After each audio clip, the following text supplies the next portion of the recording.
여러분, 우리가 신앙생활을 하면서 그 회심, 회개,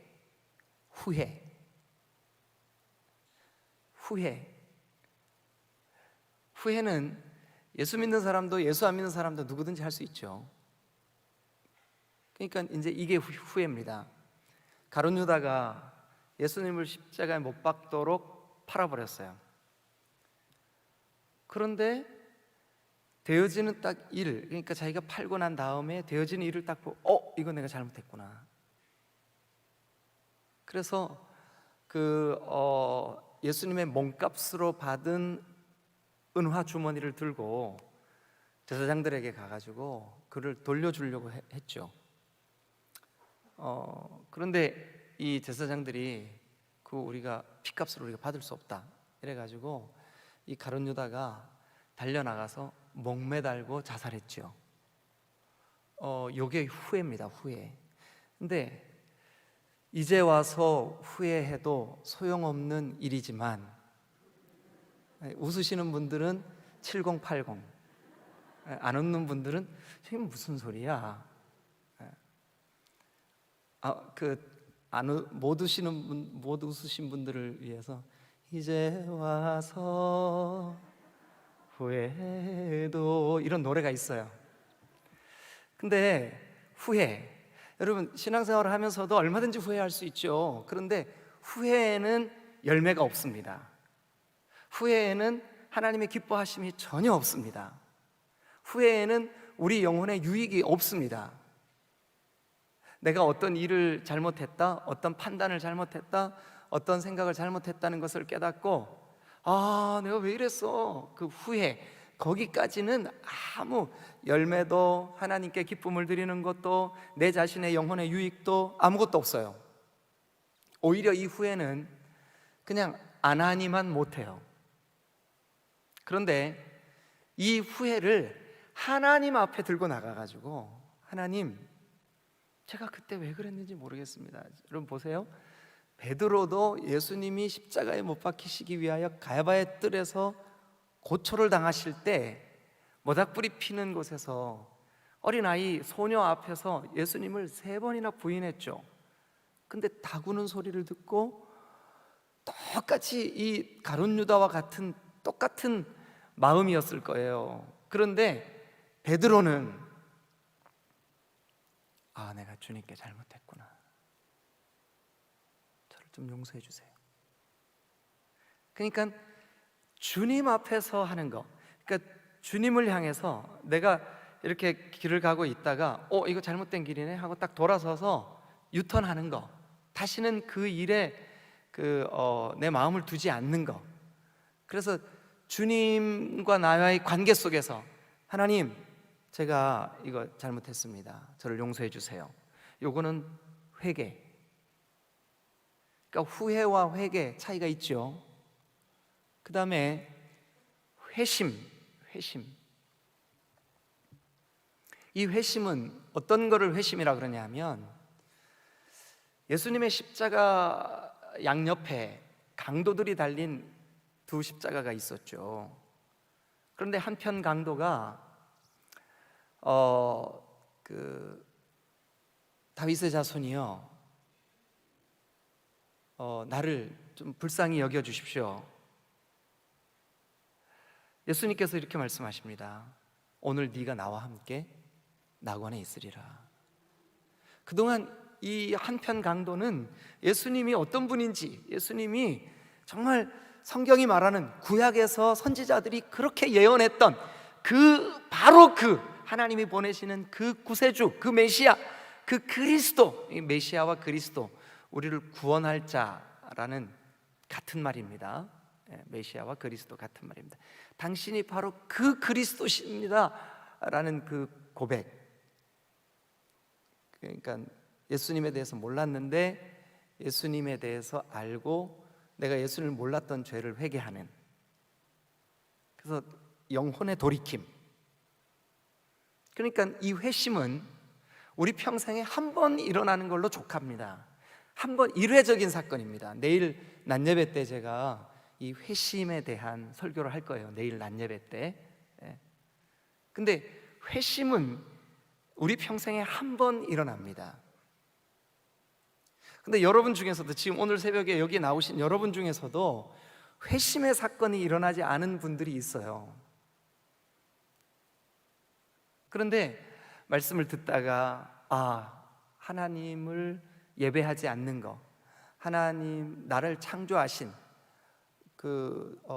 천지의 창조주이신 하나님을 하나님으로 알지 못하는 거, 이게 얼마나 심각하고 무서운 죄인가를 깨달아질 때가 있어요. 그게 깨달아지는 순간이 있어요. 그때 일어나는 마음의 변화. 내가 하나님을 예배하는 사람이 돼야 되겠구나. 하나님을 나의 하나님으로, 나의 아버지로, 예수 그리스도를 나의 구세주로 그렇게 내가 믿는 믿음의 삶을 살아야 되겠구나. 그걸 갖다가 회심. 내일 우리가 말씀을 자세히 살피겠지만 사도 바울 같은 경우는 다메섹에서 회심이 일어났어요. 근데 저도 어떤 경우냐 하면 사도 바울처럼 어떤 극적인 그런 사건이 저의 인생 속에 없었어요. 그게 있었더라면 여러분들한테 아주 리얼하게 간증할 텐데 그게 없어요. 저는 어머니가 저를 태중에 임신하셨을 때 저희 어머니와 아버지가 두 분 신앙생활 속에 그분들 고백이 그래요. 가장 성령으로 충만할 때였었대요. 평생에 저를 임신하고 있을 때가. 그래서 그렇게 이제 태어났는데, 그러니까 저는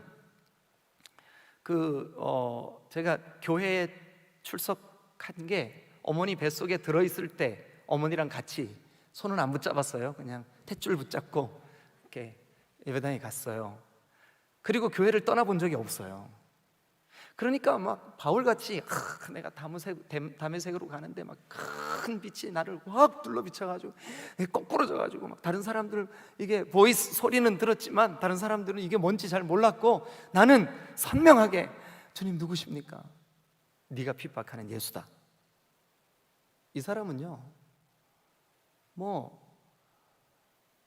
그러니까 진짜 이런 경우는 의심하고 싶어도 의심할 수가 없는 거죠. 너무 명확하게 주님에 대한 경험이 딱 있으니까. 근데 그런 경우가 많아요.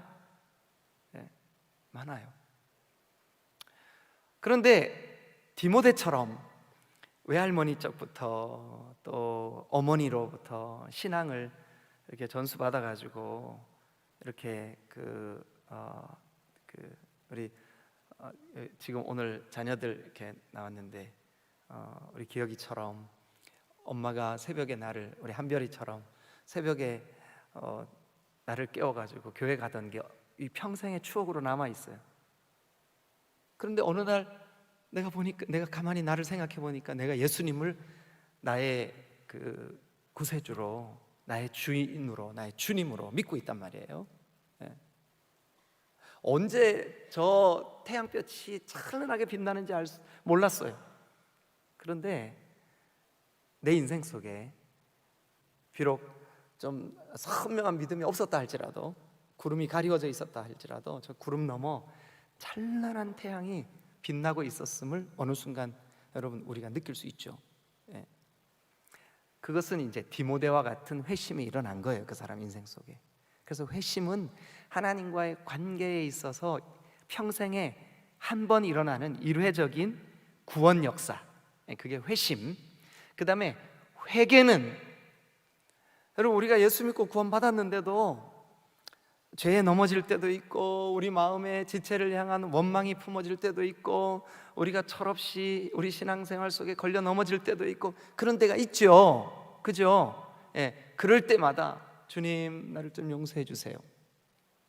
예수님이 십자가에 못 박히시기 전날 제자들을 툭 앉혀놓고 수건을 옆구리에 두르시고 한 사람 한 사람 발을 씻어요. 근데 베드로가 자기 차례가 됐어요. 어떻게 제가 선생님께 발을 씻김을 당합니까? 그럴 수 없습니다. 그랬더니 예수님이 뭐라 그러시냐 하면, 내가 지금 씻어주지 않으면 나랑 상관없어 너. 그랬더니 예수님이 그러세요? 그럼 저 몸까지 다 씻어주세요. 이랬다고요? 아니야, 네 몸은 이미 씻겨져 있고 발만 씻으면 돼. 우리의 평생에 늘 우리를 씻어내야 되는 그 우리의 연약함이 있어요. 이거는 주님 앞에 가는 그날까지 우리는 주님 저를 좀 씻어주세요. 오늘 아침에도 정결한 마음 주세요. 정직한 영을 새롭게 해주세요. 그죠? 예. 요거를 뭐라 그런다고요? 회개. 그러니까 회심과 회개는, 회심은 일회적인 사건, 일회. 회개는요 반복적인 사건. 예. 그런데 회심과 회개 이것 없이 주님과의 친밀한 관계는 있을 수가 없어요. 그러니까 회개 없이 회복은 있을 수 없어요. 회개하면 그 영혼을 주님이 부흥시켜 주실 줄로 믿습니다. 그러니까 우리 마음이 뜨거워지고 성령 안에서 새로워지고,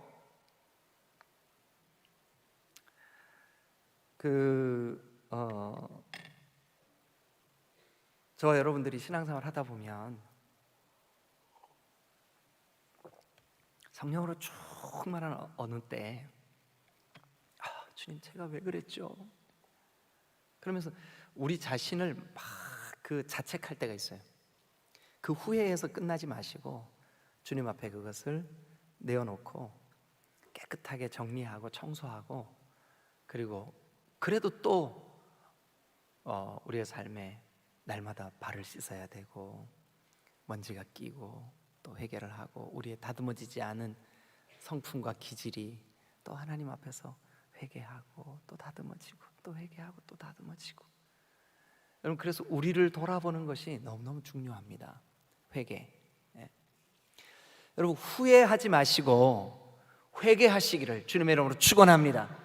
그리고 아직 제가 오늘 잠깐 내일 낮 예배 때 조금 이 회심에 대한, 내일은 주제가 회심이에요. 회심에 대한 말씀을 좀 성경을 가지고 구체적으로 말씀을 드릴 텐데, 난 어떨 때는 구원의 확신이 있는 것 같았다가 어떨 때는 없는 것 같았다가 컨디션이 좋을 때는 막 성령 충만한 것 같았다가 좀 안 그럴 때는 좀 낙심할 일이 많고 그러다가 그런 분들은 정말 내가 회심한 사람인지, 회심을 안 했으면 회개하고 예수님을 믿으시기를 축원합니다. 그 회심의 순간에도 두 가지가 반드시 일어나야 돼요. 회개와 믿음. 이게 회심 속에 다 들어있어요. 그게 일어나야 돼요. 그래야 여러분 우리가 주님과의 관계가 바르게 형성이 될 줄로 믿습니다. 할렐루야. 자, 오늘은 이 12장이 회개의 사건이에요. 회개.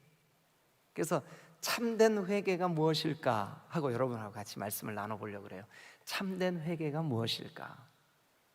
자, 일단 우리 여러분 어제까지 이틀에 걸쳐서 말씀 나눴는데 참 민망했죠? 예?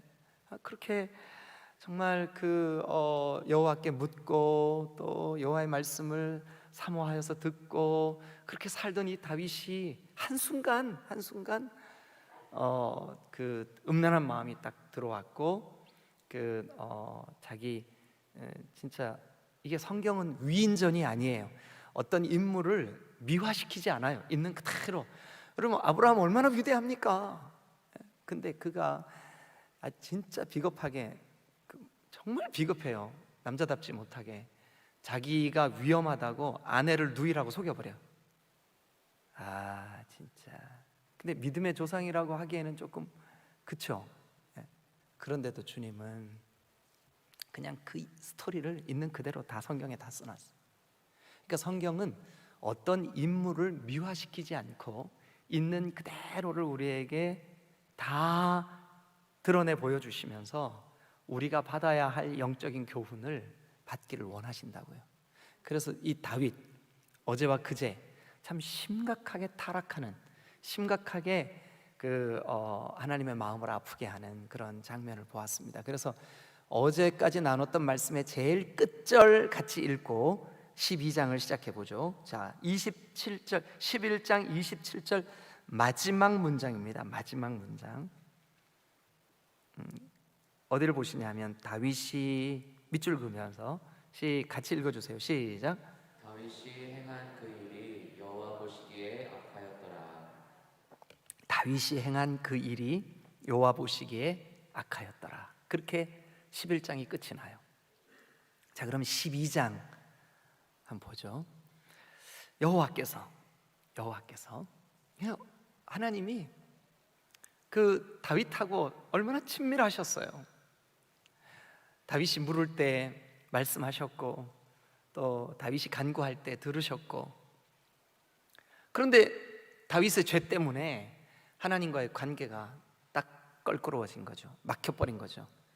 이거 다윗도 이 순간을 너무너무 답답해했어요. 그래서 지은 시가 우리가 조금 아까 불렀던 정결한 마음 주세요 하나님, 정직한 영을 새롭게 해주세요, 나를 좀 새롭게 세팅해 주세요. 네.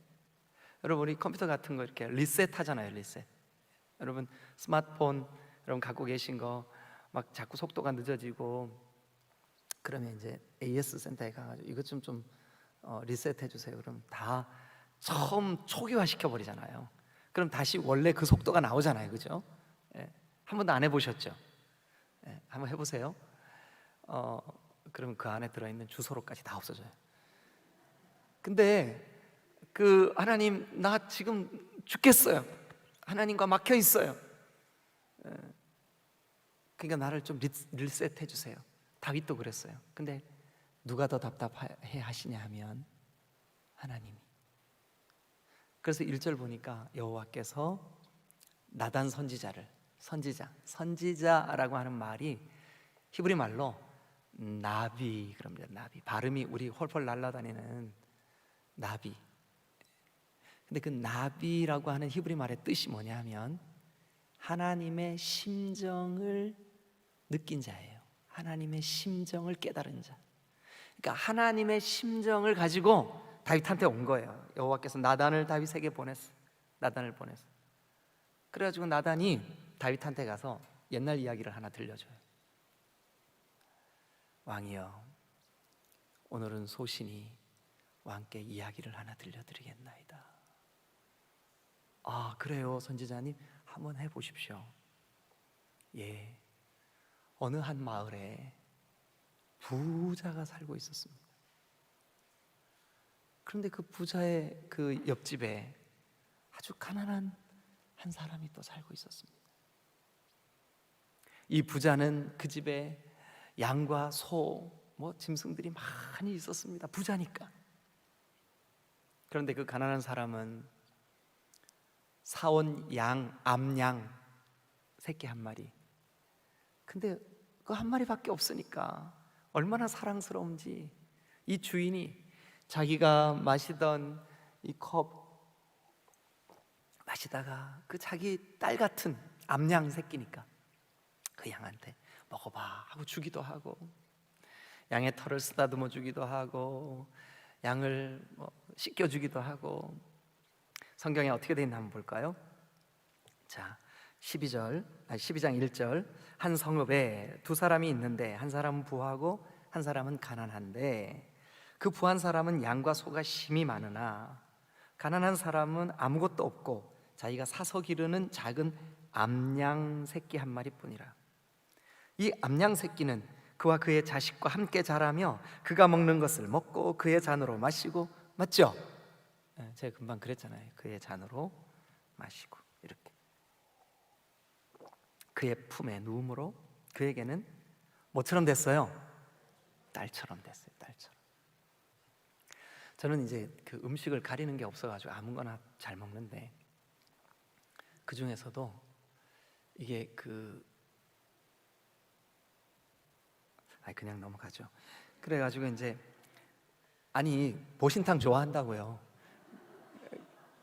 그런데 개를 집에서 키우는 분한테는 제가 이렇게 얘기하면 저를 전혀 다른 느낌으로 봐요. 어떻게 목사님이 그러실 수가 있지? 이렇게. 그래서 제가 안 먹기로 결정했어요.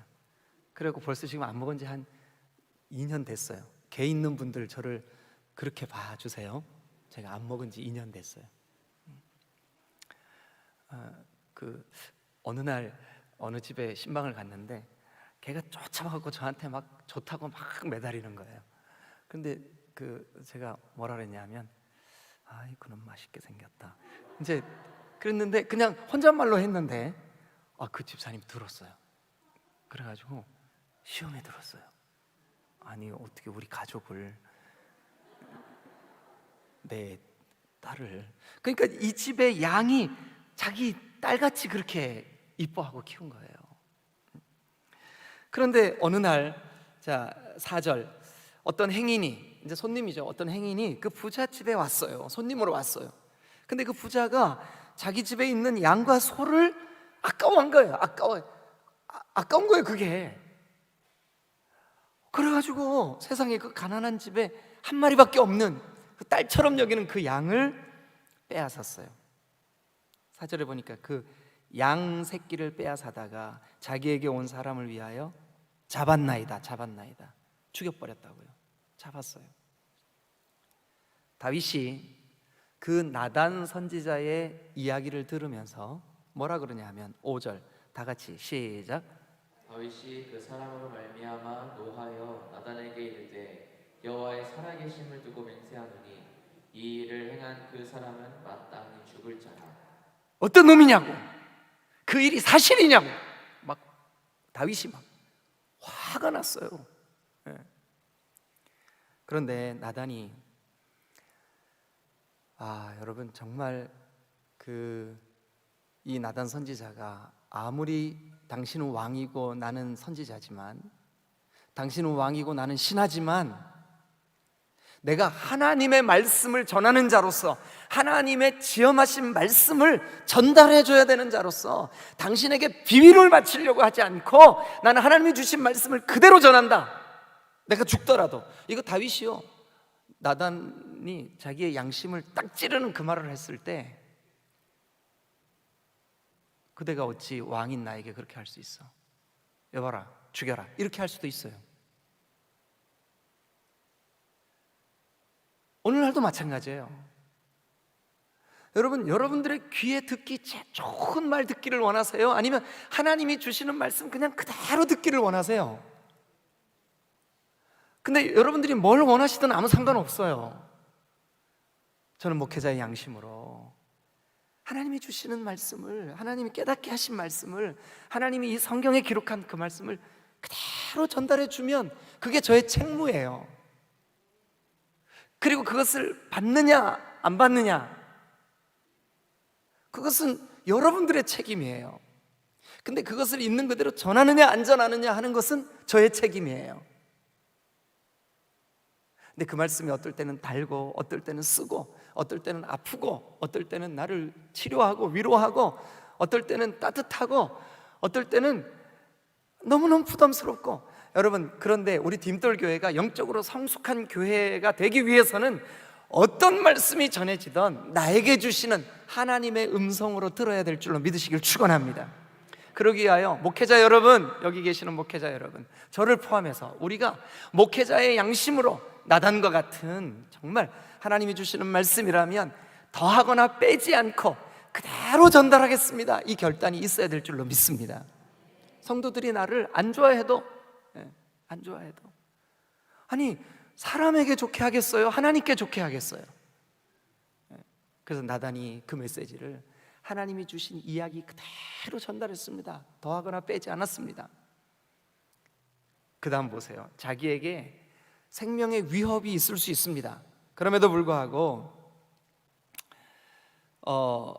이제 6절, 그가 불쌍히, 이제 아직 이야기가 들끝났어요. 그가 불쌍히 여기지 아니하고 이런 일을 행하였으니 그 양 새끼를 4배나 갚아주어야 하리라. 이게 다윗 얘기예요. 다윗, 이게 4배. 그러니까 다윗은 모세가 정해준, 모세가 하나님으로부터 받은 율법의 말씀을 근거로 그놈이 누구냐? 죽어 마땅하구나. 5절 끝에, 그죠? 이 일을 행한 그 사람은 마땅히 죽을 자라. 마땅히 죽을 자라. 그 인간 어떤 놈이야? 그 부자 죽여버려야 되겠구나, 죽어 마땅해.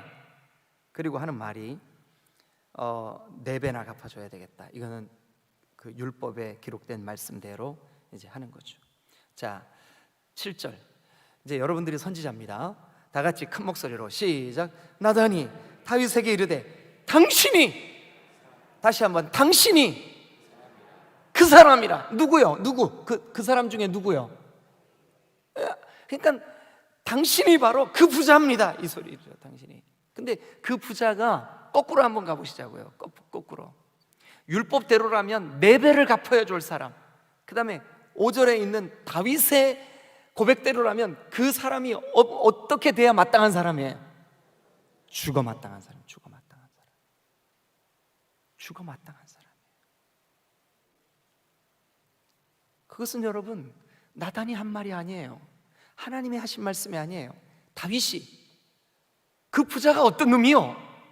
죽어 마땅하구만. 근데 그게 어떤 놈이에요? 네 놈이지. 다윗이에요, 다윗. 그죠? 그럼 이제 이 스토리를 한번 정리해 보세요. 부자가 누구예요? 다윗. 아니, 대답 크게 하세요. 예. 부자가 누구예요? 다윗. 그러면 그 가난한 그 양을 자기 딸처럼 키우는 그 가난한 사람 누구예요? 우리야. 근데 그 우리야를 어떻게 했어요? 양만 뺏어서 자기가 가진 게 아니라 우리야를 죽여버렸어. 그러니까 이건 죽어 마땅한 정도가 아니라 죽어 마땅한 존인 거죠. 마땅한 거죠. 죽어 마땅한 거죠. 결론 먼저 말씀드리면 이 다윗 때문에 아무것도 모르고 태어난 그의 아들이 죽습니다. 이 다윗 때문에 그의 아들이 죽습니다. 자, 여러분 어디를 보시냐 하면 14절, 이 일로 말미암아 여호와의 원수가 크게 비방거리를 얻게 하였으니, 같이 읽습니다. 시작. 당신이 낳은 아이가 반드시. 근데 이것을 아버지의 죄가 아들에게 유전된다라고 하는 논리를 가지시면 안 돼요. 이거 그 얘기하는 게 아니에요. 뭐냐 하면, 잘 들으세요. 죄의 값은 반드시 치러야 한다. 이거를 가르쳐 주고 싶은 거예요.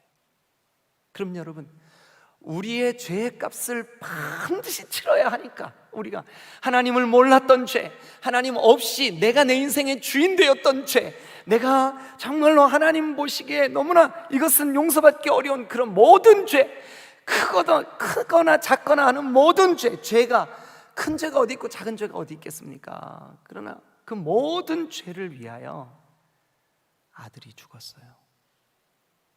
독생하신 아들, 하나님의 아들 예수 그리스도가 우리 죄 때문에 죽으신 줄로 믿습니다. 자, 그러면 제가 지금 말씀드린 이거 잘 보세요. 여러분, 너 마땅히 죽을 자다. 그 자가 누구요? 다윗입니다. 자기 자신입니다. 근데 그 자가 한 일이 뭡니까? 충성스러운 신하를 죽게 하고, 그리고 그의 아내를 빼앗고, 그러니까 가난한 사람이 가지고 있는 딸처럼 키우는 양을 빼앗은 것보다 더 흉악한 죄를 지었어요. 근데 그 죄의 대가로 아들이 죽어야만 했어요. 아들이 죽어야만 했어요. 여러분, 우리의 죄 때문에 하나님의 독생하신 아들, 아니 아무 죄가 없는 아들, 아무 죄가 없는 아들, 그 아들이, 이거 우리의 어떤 이 이성으로나 논리로는 납득할 수가 없잖아요. 아버지 죄 때문에 뭐 아무것도 모르고 지금 태어난 지 얼마 되지도 않은 이 아이가 왜 죽어야 돼? 우리 죄 때문에 우리 예수님 왜 죽으셔야만 하냐고요. 사랑이 구주를 죽게 했네, 왜 날 사랑하나.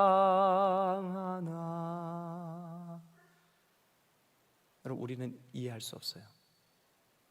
그런데 여러분, 하나님이 우리를 얼마나 사랑하셨냐 하면 자기의 독생자 아들을 십자가에 우리 죄와 함께 못 박아 죽게 할 만큼, 그래서 우리 죄가 깨끗하게 되고, 그래서 우리의 죄의 대가가 지불된다면 하나님 넉넉히 그 일을 행하시고야 마는. 여러분, 오늘 이 14절도 보세요. 이 일로 말미암아, 이 일이 뭔데요? 다윗의 그 죄로 말미암아. 여러분, 이 일로 말미암아 우리의 이 영적인 이 무지, 우리의 하나님의 아들을 알지 못했던 그 죄, 그것 때문에 독생자 아들이 이 일로 말미암아 반드시 죽으리다, 그렇게 십자가를 지신 겁니다.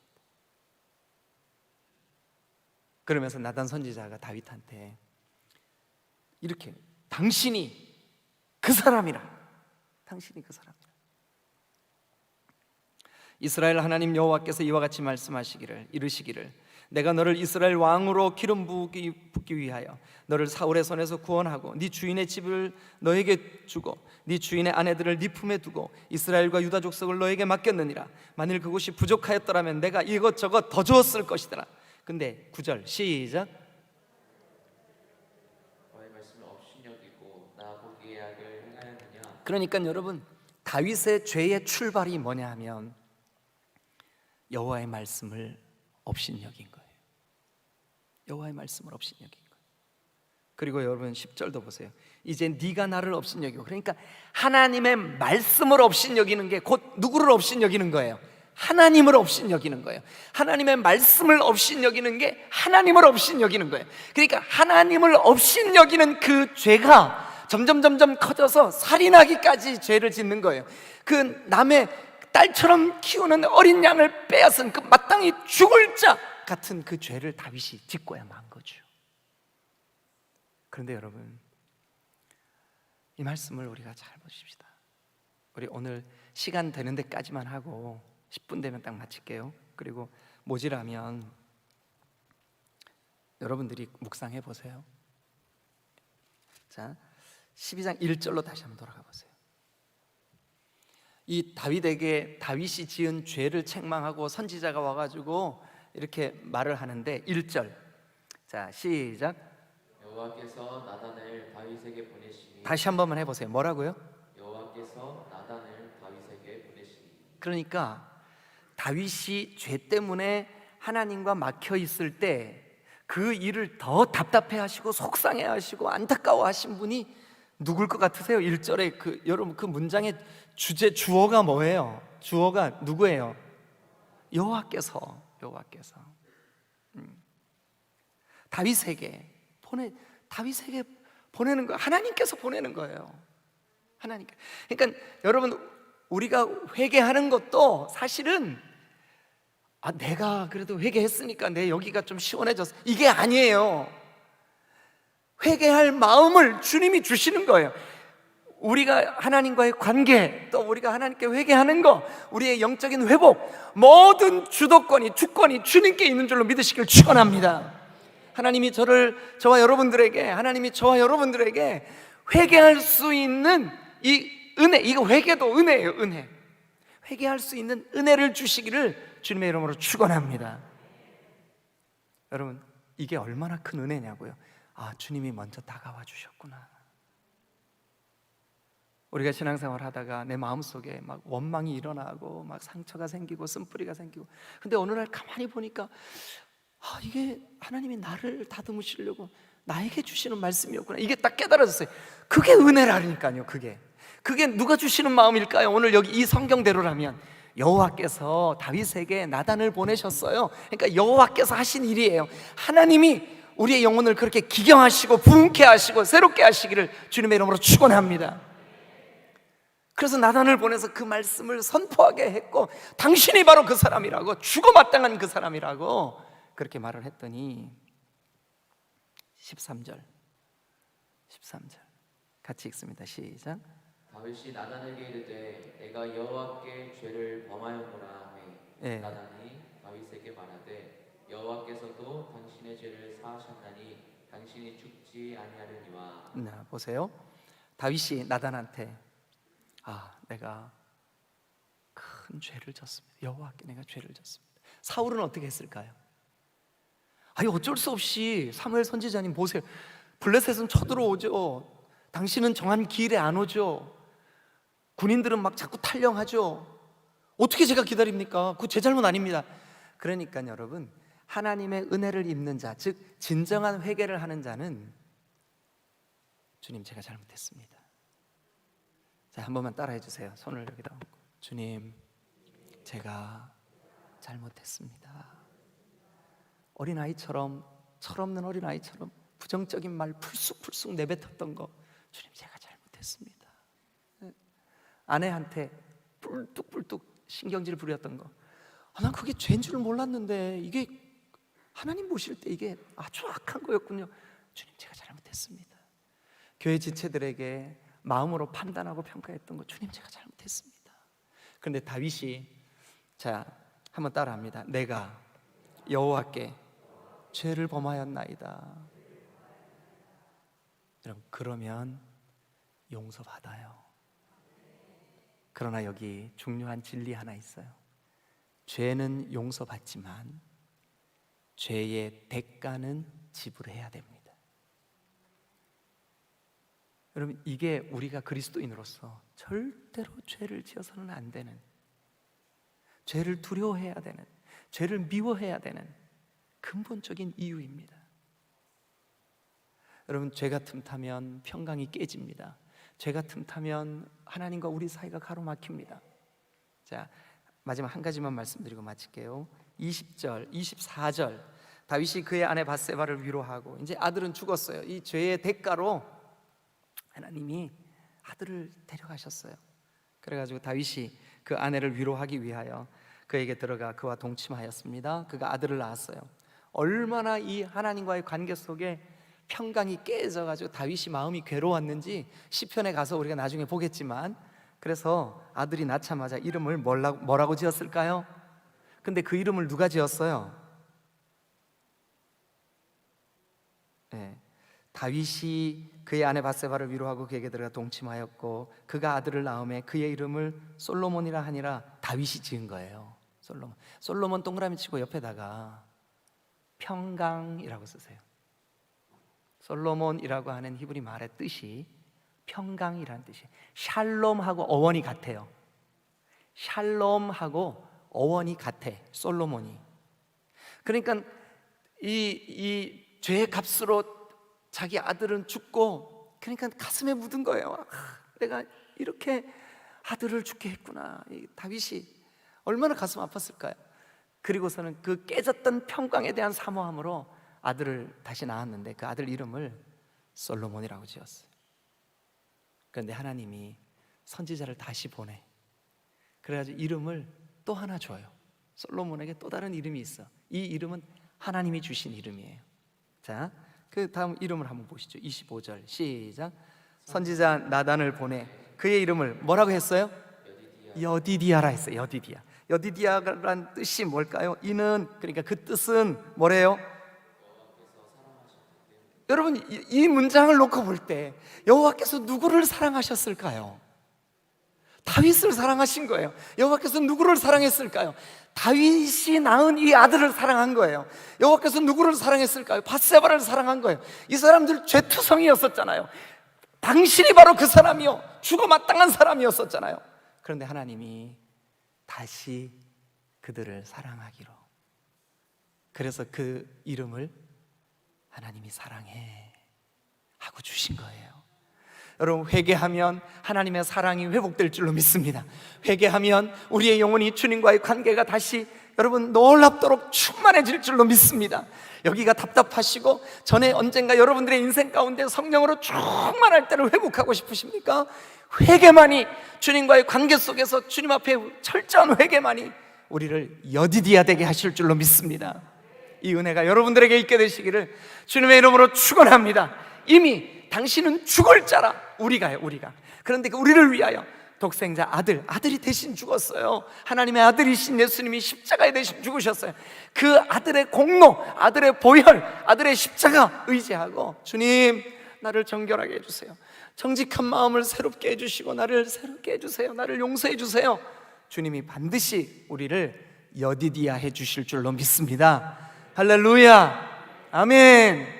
오늘과 내일 여러분들에게 크신 은혜가 넘치시기를 주님의 이름으로 축원합니다.